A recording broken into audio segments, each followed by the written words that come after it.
What's going on, and welcome to the video. Matt here, and today I'm going to bring you 5 things that you can do to speak with more confidence so that other people perceive you as more confident, and also so you feel confident in yourself while you're speaking. Now, these are all techniques that I've used in my life to help me overcome social anxiety. It's given me more confidence to speak one-on-one, maybe to a group of people, or even doing these videos on YouTube. Now, without further ado, let's get this video rolling.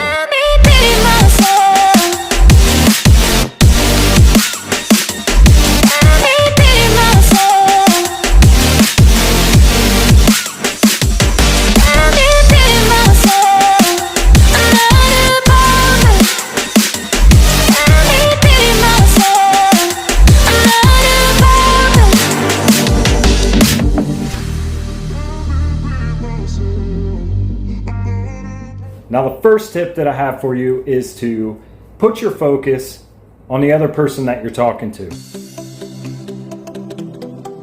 Now, this is really important in one-on-one conversations.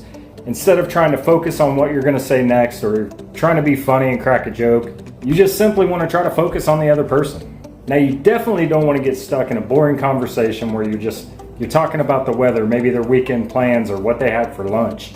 You want to take a genuine interest in them and try to get to know them on a deeper level. Now, to give an example of this, let's say somebody's a receptionist, for example. When they tell you that they're a receptionist, you can dig deeper and ask them, "Oh, that's really interesting. What made you choose that career path?" Or it could be something as simple as they're telling you about a sporting event that they watched, or maybe a movie that they saw last night. Now, with something like sports or the movies or whatever it is, you could ask them, "Hey, what are your top 5 sports teams of all time? What are your 5 favorite movies of all time?" Now, this is important for 2 different reasons. Now, one of the reasons is self-disclosure typically is going to activate the pleasure pathway in your brain. People tend to enjoy talking about themselves and enjoy divulging personal information.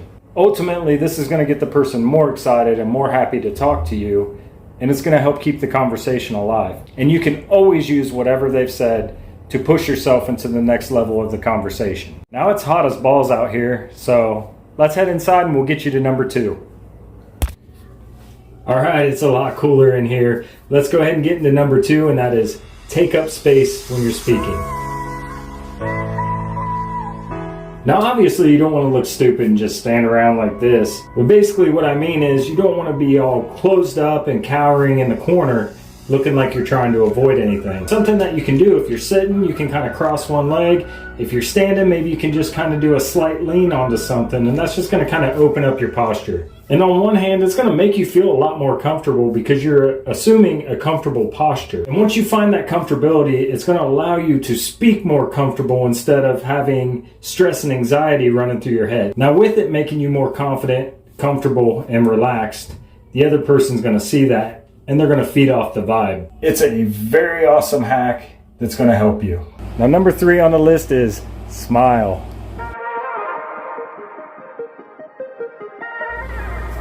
Say hi. Say hi.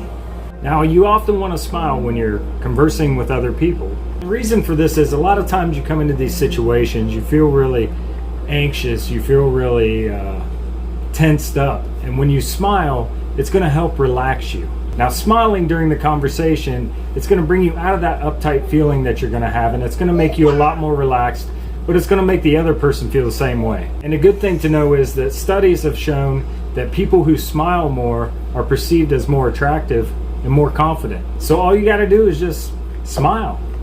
Smile at yourself in the mirror. So you know I got to get this laundry folded, or else I'm going to be in trouble when the old lady gets home.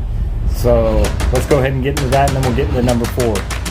Don't touch the ball, it's over, call it close, but we all know what this is gonna be.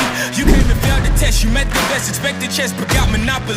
I came and bought you out, I knocked you out, I crouched you out with no apologies. I am no... Alright, bro, so let's go ahead and get into number 4, and that is eye contact. Never lounging, climbing up mountains, bouncing back. Now, I know this can be intimidating, but it's actually something pretty simple to do.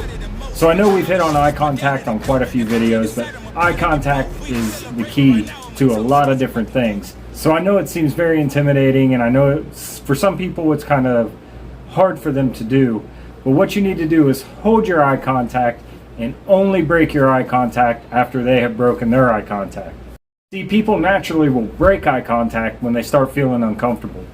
Now, if you break eye contact close to the time that they break eye contact, it's going to show that you're socially aware and you're not trying to make anything awkward. On top of this all, like I said, it's going to display confidence because it shows that you're not afraid to have eye contact and you're not intimidated. All right, let's go ahead and get into number 5, and that is be comfortable with silence.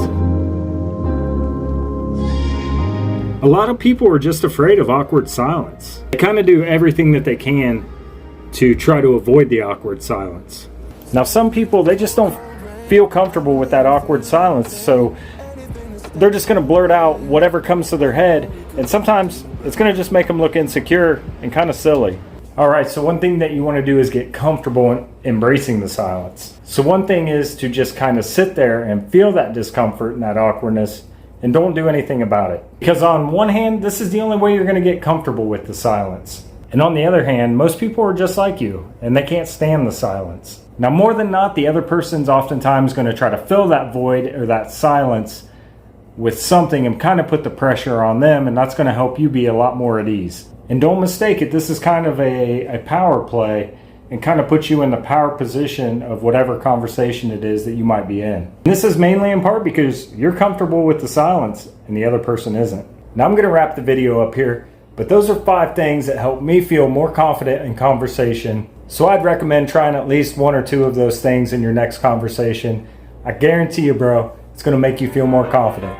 Now, I hope that all made sense. If so, hit that subscribe button and turn on notifications because I drop 2 new videos every Monday and every Thursday, plus numerous shorts all throughout the week that you don't want to miss. I hope to see you in the next video. Until then, remember this. Keep getting the gains to make the growth and level up your life. You got this, bro.